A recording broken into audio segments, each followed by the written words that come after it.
Ukuran kecantikan tentu relatif, tetapi secara umum orang melihat atau menilai kecantikan dari wajah, kulit, dan fisik.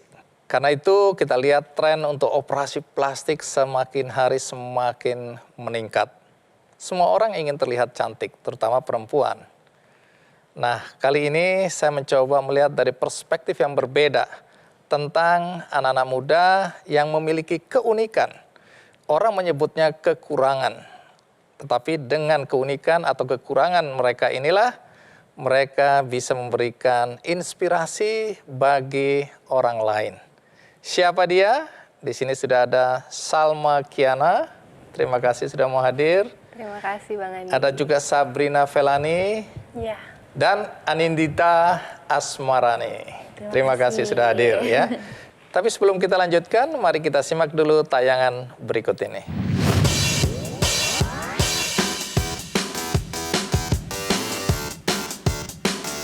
Setiap wanita mendambakan wajah yang cantik tanpa cacat, tanpa jerawat, dengan tubuh ideal. Namun, ada wanita yang terlahir dengan keunikan mereka, di mana orang menyebutnya sebagai kekurangan. Sabrina Felani misalnya, terlahir dengan tanda lahir berupa bercak hitam di hampir seluruh wajahnya. Bercak hitam ini timbul karena tubuh Sabrina kelebihan pigmen. Sementara Anindita Asmarani terlahir sebagai albino. Albino atau albinisme adalah kondisi yang disebabkan oleh kekurangan atau tidak adanya melanin pigmen dalam tubuh. Ada juga wanita yang memiliki keunikan saat sudah dewasa, seperti yang dialami oleh Salma Kiana. Salma terserang vitiligo, yakni penyakit autoimun yang menyebabkan perubahan warna pada kulit berupa bercak-bercak putih yang terus menyebar ke seluruh tubuh. Umumnya, faktor terbesar penyebab vitiligo adalah keturunan. Namun, berbeda dengan Salma. Penyebab vitiligo Salma karena konsumsi suplemen. Sebagai wanita, mereka pernah mengalami masa-masa sulit karena kondisi fisik mereka. Namun, dengan dukungan keluarga dan orang-orang terdekat, mereka mampu mencintai dan menerima diri mereka apa adanya. Tidak hanya itu, mereka berprestasi dan menginspirasi banyak orang. Perempuan-perempuan muda hebat ada di hadapan saya dengan keunikannya ya. Nanti ceritakan pengalaman kalian dengan keunikan, ada yang bilang kekurangan ya. Tapi faktanya hari ini kalian termasuk anak-anak muda yang sukses. Kita mulai dari Salma. Salma, secara fisik kita bisa lihat kulitmu ya, ada bercak-bercak putih ya. Ini kalau boleh tahu kenapa? Iya Bang Andi, ini bercak-bercak putih sebenarnya sebuah diagnosa medis namanya vitiligo. Vitiligo ini adalah penyakit autoimun yang menyerang melanosit atau sel-sel yang membentuk pigmen di tubuh gitu. Sebenarnya ini bukan dari lahir, banyak yang kira mungkin ini dari sejak lahir aku udah punya ini. Tapi sebenarnya ini baru sejak sekitar 4 atau 5 tahun yang lalu. Di usiamu yang keberapa? Berarti usia aku sekitar 20 tahun. Dan baru mulai menyebar saat ini sudah di seluruh tubuh. Jadi dari wajah, lengan, kaki, perut, itu semuanya ada bercak-bercak putih vitiligo. Ini akan terus bertambah atau berhenti pada usia tertentu atau sekarang sudah berhenti? Saat ini masih bertambah, jadi kadang kalau aku ngaca, oh ada pattern baru nih, ada putih-putih baru gitu. Dan sebenarnya dia akan terus bertambah, setiap orang itu beda-beda ya triggernya. Kalau aku ternyata setelah melihat trial and error, mempelajari juga kalau kena matahari dan nggak pakai sunblock, biasanya dia akan lebih mudah menyebar. Tapi tidak semua orang dengan vitiligo seperti itu sih. Katanya gara-gara kamu minum suplemen. Iya, jadi waktu itu sebenarnya umur 20-an, aku juga lagi aktif aktif gitu ya di dunia entertainment, lagi pengen jadi model, lagi pengen jadi artis gitu ya. Pada saat itu lagi peduli banget sama penampilan dan ditawarin lah sebuah suplemen sama teman waktu itu.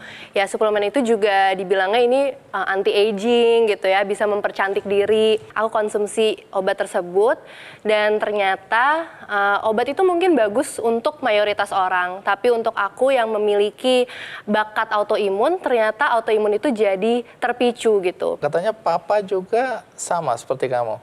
Ya, papa juga autoimun, konsumsi obat yang sama waktu itu, tapi bukan vitiligo. Jadi autoimun itu kan seperti payung penyakit ya, banyak tipenya. Papa sendiri terkena lupus.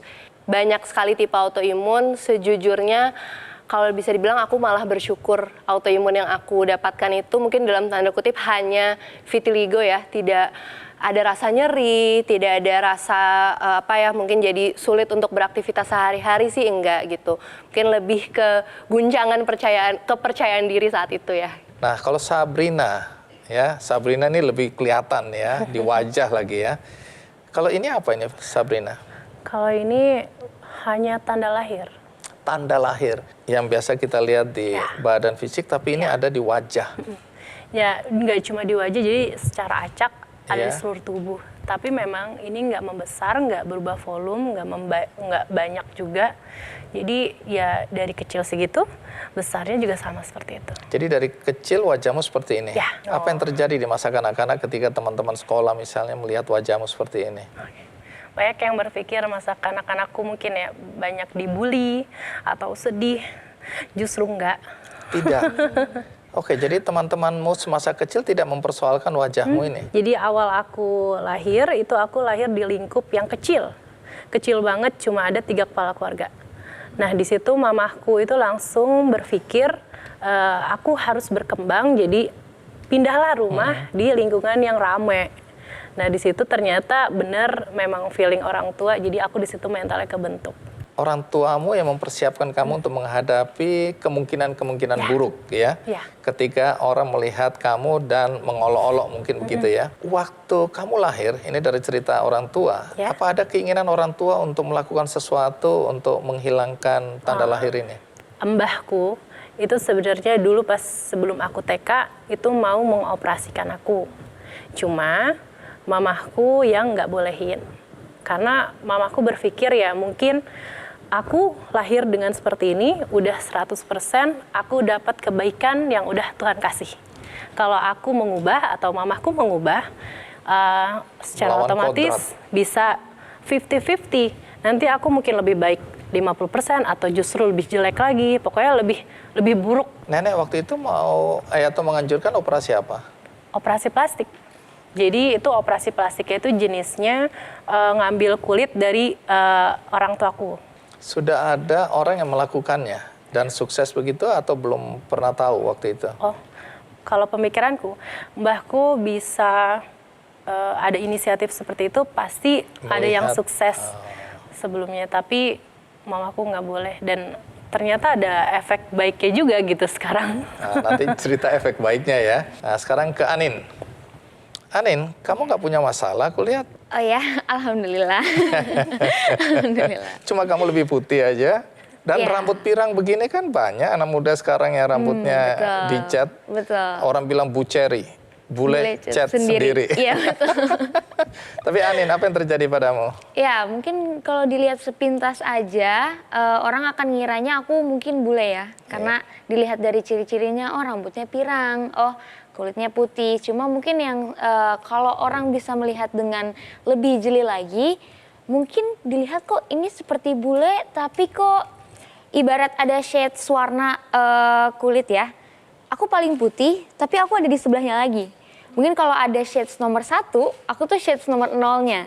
Ibaratnya mungkin ada kulit yang paling gelap, aku tuh paling rendahnya. Kenapa kondisi itu bisa terjadi? Karena memang aku lahir sebagai albino gitu ya. Albino sendiri mungkin secara medisnya itu dimana aku lahir tidak memiliki pigmen yang seharusnya orang lain miliki jumlahnya gitu. Jadi mungkin aku di sini kondisinya adalah kekurangan melanin gitu. Jadi mungkin apa yang terjadi kulit orang Indonesia kebanyakan rambutnya hitam, matanya hitam, lalu kulitnya kuning langsat atau sawo matang, itu semua terjadi karena mereka mempunyai pigmen gitu. Sedangkan di sini aku kekurangan akan pigmen itu, menghasilkan kulit yang benar-benar sangat-sangat putih, dan juga mungkin kalau rambut masih tertolong pirang ya. Cuma untuk kondisi albino di kebanyakan orang lainnya itu berbeda-beda, bahkan sampai ada yang benar-benar putih gitu. Jadi warna tingkatan rambutnya itu memang balik lagi ke orangnya masing-masing. Cuma untuk kulit aku memang udah yang di titik yang benar-benar sangat putih begitu. Begitu juga mata aku. Mata kenapa? Mata lensanya warnanya lebih ke abu-abu gitu ya, sama mungkin dan bisa dilihatnya aku tuh albino atau tidak, dibedakannya dengan bule. Mungkin kalau dilihat jeli lagi lebih ke penglihatan aku dan juga kesensitifan kulit aku yang sebenarnya itu yang lebih mengarah ke ciri-ciri orang yang memang terlahir sebagai albino. Dan aku seperti ini dari lahir gitu. Matamu kenapa? Selain warna ya? Oh, selain warna, jadi untuk mata mungkin sebagian orang lihat nih kayak juling ya. Atau bisa dilihat juga kayak lensa aku tuh nggak bisa diam secara diam gitu. Jadi akan bergoyang dengan sendirinya dan itu di luar kuasa aku gitu. Di luar aku bisa mengontrolnya, dia akan terus bergerak. Dan itu kalau nggak salah namanya nystagmus.